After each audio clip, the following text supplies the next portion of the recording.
Dear friends, welcome to Education Heaven. Friends, आज है 14 फरवरी। 14 फरवरी से जितने भी महत्वपूर्ण करेंट अफेयर्स निकलते हैं वो मैं आपको आज के इस सेशन में बताऊंगा। तो चलिए शुरू करते हैं आज का सेशन। और आज का पहला प्रश्न है, किस राज्य सरकार ने घर घर राशन योजना शुरू की है? तो वो शुरू की है आपके पंजाब ने। किसने शुरू की है? पंजाब ने। बहुत इंपॉर्टेंट प्रश्न है आपका। पंजाब के मुख्यमंत्री कौन है? भगवंत मान ने पंजाब के अमलोह से घर घर राशन योजना शुरू की है। यदि आपसे पूछ ले पंजाब में कहां से शुरू की है तो अमलोह, इसको आप याद रखेंगे। अमलोह से जो है घर घर राशन योजना शुरू की है। इस योजना के तहत लाभार्थियों के हर महीने घर पर राशन उपलब्ध कराया जाएगा। इसका उद्देश्य है गरीबों को आसानी से राशन उपलब्ध कराना और साथ ही साथ सार्वजनिक वितरण प्रणाली को सुलभ बनाना। तो ये आपका इंपॉर्टेंट है पंजाब। पंजाब से कुछ अन्य योजना भी है। माई भागो विद्या योजना, यह आपका पंजाब की है। बेबे नानकी लाडली बेटी कल्याण योजना, यह भी आपका पंजाब की योजना है। इतने प्रश्न आप इससे याद रखेंगे। नेक्स्ट प्रश्न है, सुपरसोनिक बैलिस्टिक मिसाइल जिसका नाम है आपका जिरकोन, किस देश द्वारा लॉन्च की गई है? तो यह रूस के द्वारा जो है लॉन्च की गई है। इसकी रेंज कितना है? तो यह जो आपका मिसाइल है इसकी रेंज है 1000 किलोमीटर। कितना है? 1000 किलोमीटर इसकी रेंज है। पूर्वी यूरोप और उत्तरी एशिया में फैला ट्रांस कॉन्टिनेंटल देश है यह, जिसका क्षेत्रफल दुनिया का सबसे बड़ा है। किसका? रूस का। दुनिया का सबसे बड़ा देश है यह। जिसकी राजधानी कहाँ है? तो यह आपका मॉस्को है। मुद्रा क्या है? तो रूबल, रूस की मुद्रा रूबल। और राष्ट्रपति है व्लादिमीर पुतिन। इतना आप तथ्य याद रखिए इससे। नेक्स्ट प्रश्न है, किस देश में भारत की तत्काल भुगतान प्रणाली यूपीआई लॉन्च की गई है? तो श्रीलंका व मॉरिशस में यह शुरू की गई है। इससे कुछ तथ्य याद रखिए। 12 फरवरी को श्रीलंका और मॉरिशस में लॉन्च हुई है आपका तत्काल भुगतान प्रणाली यूपीआई, रुपे कार्ड। यूपीआई के अलावा मॉरिशस में रुपे कार्ड सेवाएं शुरू की जाएगी। प्रधानमंत्री नरेंद्र मोदी, श्रीलंका के राष्ट्रपति रानिल विक्रमसिंघे, याद रखेंगे श्रीलंका के राष्ट्रपति कौन है? रानिल विक्रमसिंघे। और मॉरिशस के प्रधानमंत्री प्रविंद जुगनौथ की उपस्थिति में यह लॉन्च की है। अब यहाँ आपका यूपीआई है। यूपीआई का फुल फॉर्म क्या है? Unified payment interface. यह एक ऐसा सिस्टम है जिससे तुरंत पेमेंट होता है। इसकी मदद से मोबाइल प्लेटफॉर्म पर दो पक्ष एक दूसरे को पैसे ट्रांसफर आसानी से करते हैं। यूपीआई वाले कुछ देश जैसे कि सिंगापुर, मलेशिया, संयुक्त अरब अमीरात, फ्रांस, इन सब जो है यह उपलब्ध हो चुका है यूपीआई। चलिए, यूपीआई को औपचारिक रूप से पेरिस के एफिल टावर में लॉन्च किया गया हाल ही में फ्रांस में। यह आपका करंट अफेयर्स है, मैंने कुछ दिनों पहले बताया था आपको।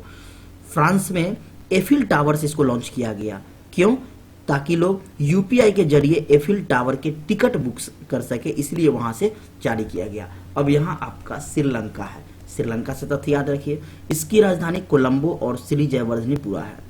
राष्ट्रपति रानिल विक्रमसिंघे मैंने बताया अभी आपको। प्रधानमंत्री याद रखिए दिनेश गुणवर्धने। और मुद्रा है श्रीलंकाई रुपया।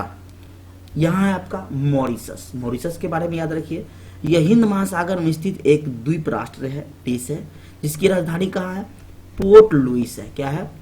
पोर्ट लुइस यहाँ की राजधानी है। और राष्ट्रपति है पृथ्वीराज सिंह रूपन। प्रधानमंत्री प्रविंद कुमार जगन्नाथ। और यहाँ की मुद्रा क्या है? रुपया। यानी श्रीलंका और मॉरिशस दोनों की जो मुद्रा है वह रुपया है। यहाँ श्रीलंकाई रुपी और यहाँ मॉरिशस रुपी। ये देखिए इस तस्वीर में तीनों आपको ध्यान दे रहे हैं, यानी कि नरेंद्र मोदी के साथ श्रीलंका और मॉरिशस दोनों पर्सन मौजूद है। नेक्स्ट प्रश्न है आपका, भारत का राष्ट्रीय महिला दिवस हर साल कब मनाया जाता है? यहाँ क्या है? भारत का। तो यह 13 फरवरी को मनाया जाता है। आखिर इंपॉर्टेंट क्या है इसमें? इंपॉर्टेंट इसलिए है क्योंकि यह जो भारतीय राष्ट्रीय महिला दिवस मनाया जाता है हर साल, यह सरोजिनी नायडू की जयंती के उपलक्ष्य में मनाया जाता है। किसके? सरोजिनी नायडू, जो एक स्वतंत्रता सेनानी और कवयित्री थी। उन्हें भारत की कोकिला यानी कि नाइटिंगेल ऑफ इंडिया भी कहा जाता है।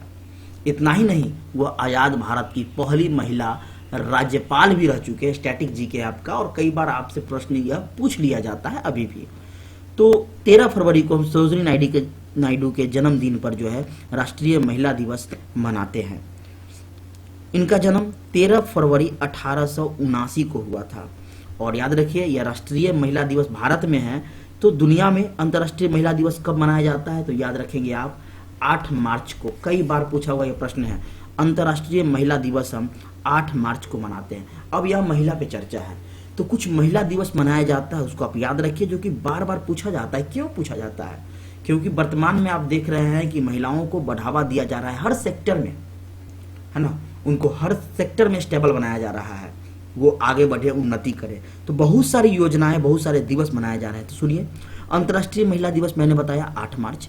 अंतर्राष्ट्रीय बालिका दिवस याद रखिएगा, बालिका दिवस वह आपका 11 अक्टूबर को। महिला समानता दिवस यह आपका 26 अगस्त को मनाया जाता है।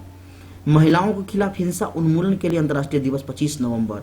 अंतर्राष्ट्रीय महिला स्वास्थ्य दिवस 28 मई। इंजीनियरिंग में अंतर्राष्ट्रीय महिला दिवस 23 जून को मनाया जाता है। अंतर्राष्ट्रीय ग्रामीण महिला दिवस 15 अक्टूबर को मनाया जाता है। विज्ञान में महिलाओं और लड़कियों का अंतर्राष्ट्रीय दिवस 11 फरवरी को मनाया जाता है। और भारत में राष्ट्रीय बालिका दिवस कब मनाया जाता है? तो 24 जनवरी को जो है राष्ट्रीय बालिका दिवस मनाया जाता है। तो इतने महत्वपूर्ण तथ्य आपको इससे निकलते थे। फ्रेंड्स, आपने देखा होगा कुछ प्रश्न मैं आपको लेट बताता हूँ, यानी एक दिन बाद बताता हूँ। इसका रीजन आप जानते हैं? इसका रीजन यह है कि मैं जो आपको एक प्रश्न से रिलेटेड बहुत सारे प्रश्न जो बताता हूँ ना, उसको इकट्ठे करने होते हैं।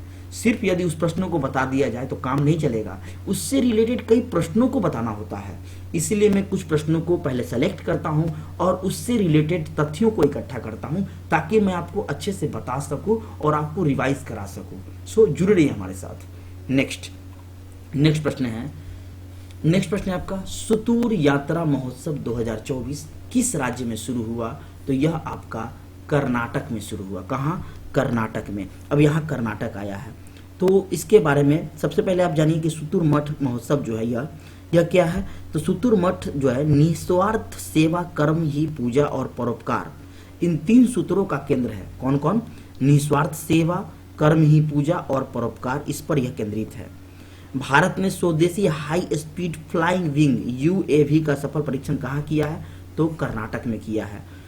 रक्षा रमैया को कर्नाटक के टेबल टेनिस एसोसिएशन का अध्यक्ष चुना गया है। तो ये 2 प्रश्न आपके कर्नाटक से इंपॉर्टेंट था। नेक्स्ट है आपका, किस आईआईटी संस्थान ने उन्नत स्वास्थ्य देखभाल के लिए स्वास्थ्य परियोजना का उद्घाटन किया है? तो यह है आपका आईआईटी गुवाहाटी। कौन है? आईआईटी गुवाहाटी। अब कुछ प्रश्न याद रखिए, जैसे कि भारतीय नौसेना ने आईआईटी कानपुर के साथ नवाचार और अनुसंधान के लिए समझौता ज्ञापन पर हस्ताक्षर किया है। केवीआईसी ने आईआईटी दिल्ली में नए खादी इंडिया आउटलेट का उद्घाटन किया है। और आईआईटी रोपर के शोधकर्ताओं ने सतलज में एक दुर्लभ धातु टैटलम की खोज की है। टैटलम बहुत इंपॉर्टेंट है आपका। टैटलम की खोज किसके द्वारा हुआ है? आईआईटी रोपर के शोधकर्ताओं ने किया है। कहां? तो सतलज में। नेक्स्ट प्रश्न है आपका, किस राज्य की कैबिनेट ने जादुई उपचार पर प्रतिबंध लगाने वाले विधेयक को मंजूरी दी है? तो वह आपकी असम। कौन है? असम। अब इसके बारे में जानिए। असम सरकार जो है इलाज के नाम पर किए जाने वाले जादू टोने को लेकर, आप जानते हैं कि बहुत सारे डॉक्टर इलाज के नाम पर जो है एक दूसरे को लूटते हैं, मनमाना पैसा लेते हैं, शोषण करते हैं। इसी के लिए जो है असम सरकार जागरूक हुई है और लोगों के लिए जो है सख्त इस पे कार्रवाई की है। सरकार ने उपचार के नाम पर जादुई उपचार की प्रथाओं को प्रतिबंधित करने का फैसला लिया है, यानी कि अंधविश्वास वाले चीजों पर। तो असम का गठन 26 जनवरी 1950 को हुआ। राजधानी दिसपुर। मुख्यमंत्री हिमंता विश्व शर्मा। राज्यपाल श्री गुलाब चंद कटारिया। लोकसभा सीट 14 और राज्यसभा सीट 7। अब यहाँ असम है। असम से इंपॉर्टेंट प्रश्न क्या बनता है? असम वृक्ष आंदोलन के लिए असम के मुख्यमंत्री को गिनीज वर्ल्ड रिकॉर्ड प्रमाण पत्र प्राप्त हुआ। 8वां Brahmaputra valley film festival Guwahati में हुआ। उल्फा गुट और असम सरकार के बीच त्रिपक्षीय समझौता हुआ है। और इंपॉर्टेंट प्रश्न, भारत की पहली 100% इलेक्ट्रिक बाइक टैक्सी शुरू करने वाला राज्य कौन है? असम के राज्य परिवहन निगम। इतने इंपॉर्टेंट प्रश्न आपका इससे बनता है। नेक्स्ट प्रश्न है, किस राज्य ने देश में पहली बार सेमीकंडक्टर नीति को लागू किया है? तो यह है आपका उत्तर प्रदेश। कौन? उत्तर प्रदेश। अब यहाँ उत्तर प्रदेश आया है, तो इसका इंपॉर्टेंट प्रश्न आप याद रखिए। अयोध्या के बेसन के लड्डू को जीआई टैग दिया गया है। अयोध्या में ही विश्व की सबसे बड़ी सोलर लाइट जो है की स्थापना हुई है। भारत का पहला एआई शहर लखनऊ। पहला वित्त पोषित गाय अभ्यारण्य उत्तर प्रदेश के मुजफ्फरनगर। पहला फ्लोटिंग रेस्टोरेंट का उद्घाटन प्रयागराज। 57 साइबर अपराध पुलिस स्टेशन कहाँ खुलेगा? उत्तर प्रदेश। स्वच्छता को बढ़ावा देने के लिए हरित हाइड्रोजन नीति उत्तर प्रदेश में लागू। 25,000 घरों में सौर छतें कहाँ स्थापित होगी? वाराणसी। आपदाओं की पूर्व चेतावनी के लिए राहत वाणी केंद्र कहाँ? उत्तर प्रदेश। पहला पूर्ण गर्ल्स सैनिक स्कूल का उद्घाटन कहाँ? तो उत्तर प्रदेश के मथुरा में। और भी प्रश्न कुछ ध्यान रखें इसके अलावा, जो कि वर्तमान है आपका। भारत की पहली एआईसीटी लखनऊ, ठीक है। उसके बाद मैंने हाल ही में बताया आपको आदि योगी शिव की 242 फीट, कितना? 242 फीट ऊंची प्रतिमा नोएडा में स्थापित की जाएगी। और अपशिष्ट जल उपचार के लिए नोएडा को जल योद्धा के रूप में मान्यता मिली है। नेक्स्ट प्रश्न है आपका, फिनलैंड में नए राष्ट्रपति कौन बने हैं? तो अलेक्जेंडर स्टब। कौन बने हैं? अलेक्जेंडर स्टब जो है वो नए राष्ट्रपति बने हैं फिनलैंड के। देखिए ये है आपके अलेक्जेंडर स्टब। अब इसके अलावा कुछ राष्ट्रपति प्रधानमंत्री याद रखिए जो आपसे एग्जाम में पूछा जा सकता है। जैसे बांग्लादेश के राष्ट्रपति मोहम्मद शहाबुद्दीन चुप्पू, मिस्र के राष्ट्रपति अब्दुल फतेह अल सीसी, अर्जेंटीना का जेवियर माइली, और पोलैंड के प्रधानमंत्री डोनाल्ड टस्क, न्यूजीलैंड के प्रधानमंत्री क्रिस्टोफर लक्सन, लग्जमबर्ग के प्रधानमंत्री ल्यूक फ्रीडेन। और भी कुछ प्रधानमंत्री राष्ट्रपति के बारे में जानिए। कजाकिस्तान के नए प्रधानमंत्री ओल्जास बेक्टेनोव, मैंने हाल ही में बताया आपको, कजाकिस्तान के नए प्रधानमंत्री ओल्जास बेक्टेनोव। अल साल्वाडोर के राष्ट्रपति नायब बुकले। यमन के नए प्रधानमंत्री बहुत इंपॉर्टेंट है आपका अहमद अवद बिन मुबारक। ग्वाटेमाला के नए राष्ट्रपति बर्नार्डो एरेवलो। सक्सेस मस्ट्रा को चुना गया है चाड के नए प्रधानमंत्री। और मिस्र के राष्ट्रपति ने 89.6% वोट के साथ तीसरा कार्यकाल लगातार जीता है। नेक्स्ट प्रश्न है आपका, वनडे में दोहरा शतक लगाने वाले श्रीलंका के पहले खिलाड़ी कौन बने हैं? तो पाथुम निसांका। कौन बने हैं?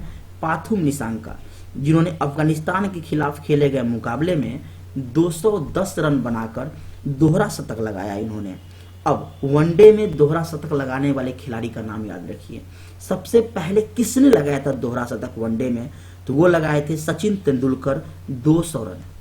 सचिन तेंदुलकर ने सबसे पहले दोहरा शतक लगाया था। किसके खिलाफ? तो दक्षिण अफ्रीका के खिलाफ। कहां लगाया था? तो ग्वालियर में लगाया था 2010 में। तो आप इसको याद रखेंगे। तो कौन कौन खिलाड़ी है जो दोहरे शतक अभी तक लगा लिए हैं? तो भारत के जो खिलाड़ी है सचिन तेंदुलकर, रोहित शर्मा, वीरेंद्र सहवाग, ईशान किशन और शुभम गिल। एक क्वेश्चन और इंपॉर्टेंट है आपके लिए, सबसे ज्यादा विश्व में सर्वाधिक दोहरा शतक लगाने वाले खिलाड़ी कौन है? तो भारत के वर्तमान कप्तान क्रिकेट के रोहित शर्मा, इन्होंने 3 दोहरे शतक लगाए हैं। कितना? 3 डबल सेंचुरी जो इन्होंने लगाया है, जो कि अभी तक एक कीर्तिमान है। और पहला कौन है? सचिन तेंदुलकर का। तो ये तथ्य आप याद रखेंगे इससे। नेक्स्ट प्रश्न है आपका, पद्मश्री पुरस्कार विजेता डॉक्टर ईश्वर चंद्र वर्मा का निधन हो गया। इनका संबंध किस क्षेत्र से था? तो चिकित्सा से था। किससे? चिकित्सा से। नेक्स्ट प्रश्न है आपका, चेन्नई ओपन 2024 टेनिस में पुरुष एकल का खिताब किसने जीता? तो सुमित नागल ने जीता। कौन जीता है? सुमित नागल। भारत के सुमित नागल ने SDAT टेनिस स्टेडियम में चेन्नई ओपन 2024 एकल फाइनल में इटली के लूका नार्दी को हराया है। इन्होंने किसको हराया है? लूका नार्दी को हराया है। नागल ने अपने कैरियर का यह 5वां और इस सीजन का पहला एटीपी चैलेंजर टूर खिताब जीता। सुमित नागल टेनिस रैंकिंग में यह इनका जो स्थान है 121 है। कितना? 121। अब कुछ प्रश्न और याद रखिए। ऑस्ट्रेलिया ओपन जो जनवरी में होता है, तो ऑस्ट्रेलिया ओपन 2024 में सुमित नागल ने दुनिया के 27वें नंबर के खिलाड़ी कजाकिस्तान के अलेक्जेंडर बुबलिक को हराया था। इस प्रकार वह 35 वर्षों में ग्रैंड स्लैम में किसी वरीयता प्राप्त खिलाड़ी को हराने वाले पहले पुरुष बन गए हैं। तो इतना तथ्य आपका इससे बनता था। नेक्स्ट, पीएम नरेंद्र मोदी ने किस राज्य के झाबुआ में 7300 करोड़ रुपए की परियोजना का लोकार्पण किया है? तो मध्य प्रदेश। किसको?